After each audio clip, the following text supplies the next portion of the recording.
কবিতাৰ শিৰোনাম নিয়ৰ। কবি চন্দ্ৰকুমাৰ আগৰৱালা। মুকুতা মণিটি পাহিত জিলিকে, ফটিক পানীত ধোৱা, নিশাৰ তৰা এটি সৰিয়েহে আছে, সৰগত টোপনি যোৱা।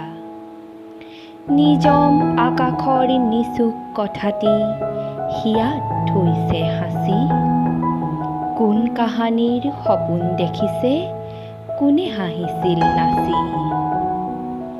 ফুলনিত কোনে নিশা নাচিছিল, ছিগি ৰৈ গ'ল মণি, ৰংগিলীৰ ভাৱ হাঁহি নাচোনৰ ৰ'ল চিন এই কণি।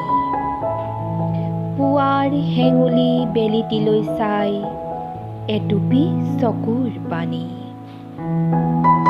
নিয়ৰ কলিৰে শুভে ফুলজুপি, চাইছো ভাৱতে ভাহি, হাই কি বিষম পেলালে বায়ুৱে, জোকাৰি ফুলৰ পাহি, জোকাৰি ফুলৰ পাহি।